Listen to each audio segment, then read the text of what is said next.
तो दोस्तों WWE WrestleMania 40 में रोमन रेंस के ऐतिहासिक 1316 दिनों तक चलने वाले अनडिस्प्यूटेड यूनिवर्सल टाइटल रन का अंत हो चुका है। कोडी रोड्स ने रेसलमेनिया 40 के नाइट 2 में ब्लड लाइन रूल्स मुकाबले में रोमन रेंस को हराते हुए उनकी बादशाहत का अंत किया था।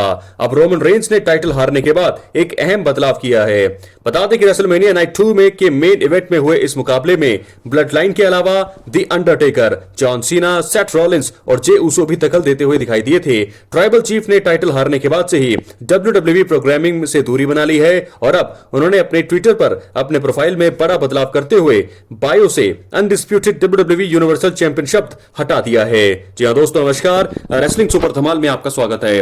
रेसलिंग से जुड़ी हुई ताजा अपडेट के लिए चैनल को सब्सक्राइब करें क्योंकि फ्री है और यहां आपको रेसलिंग जगत से जुड़ी हुई हर प्रकार की ताजा अपडेट मिलती रहेंगी। इसलिए वीडियो को लाइक करें, शेयर करें, चैनल को सब्सक्राइब करें। तो चलिए दोस्तों, वीडियो को आगे बढ़ाते हैं, बात करते हैं ट्राइबल चीफ की। तो दोस्तों, आपको बता दें कि इसके अलावा उन्होंने अपनी बायो में 9 बार रेसलमेनिया को मेन इवेंट करने की उपलब्धि का जिक्र किया है। यानी कि अनडिस्प्यूटेड WWE यूनिवर्सल चैंपियन जो शब्द है उन्होंने हटा दिया है, लेकिन ये जो मेन इवेंट किया है रेसलमेनिया को 9 बार, ये इस शब्द का उन्होंने सोशल मीडिया पर जिक्र किया है। तो बता दें, क्योंकि रोमन रेंस WWE इतिहास में रेसलमेनिया को सबसे ज्यादा 9 बार मेन इवेंट करने वाले सुपरस्टार बन चुके हैं। रोमन रेंस ने इस साल रेसलमेनिया को 2 बार मेन इवेंट किया। 40 की नाइट 1 को भी उन्होंने मेन इवेंट किया था, जहां नाइट 1 में द रॉक के साथ टीम बनाकर उन्होंने कोडी रोड्स और सेथ रॉलिंस की टीम को हराया था। वहीं नाइट 2 में कोडी रोड्स के साथ मेन इवेंट किया, लेकिन इस मुकाबले में उनको हार का सामना करना पड़ा। लेकिन इतिहास के सबसे ज्यादा बार 9 बार मेन इवेंट करने वाले सुपरस्टार रोमन रेंस बन चुके हैं। दोस्तों, फिलहाल आपको बता दें कि यहां पर रेसलमेनिया 40 के लिए Roman Reigns versus the rock match लगभग बुक हो गया था,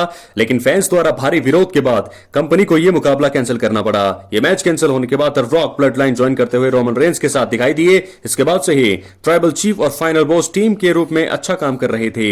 हालांकि WWE hall of famer Rikishi का मानना है कि द रॉक आने वाले समय में रोमन रेंस को धोखा दे सकते हैं। रिकीशी ने कहा, मुझे वॉर गेम्स होता हुआ दिख रहा है। मुझे लगता है कि रॉक आगे चलकर रोमन रेंस को धोखा देंगे।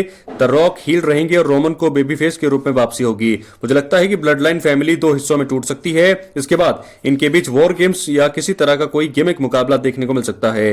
वो उसे अगले साल रेसलमेनिया के लिए बिल्ड करना चाहेंगे। मुझे लगता है कि ये मिनेसोटा में होगा, क्योंकि दोस्तों अभी हाल ही में सोलो सिकोआ ने टर्न लिया है जिमी ऊसो के ऊपर। तो यहां पर उन्होंने एक नए मेंबर को ब्लड लाइन में जोड़ दिया है, टामा टोंगा को।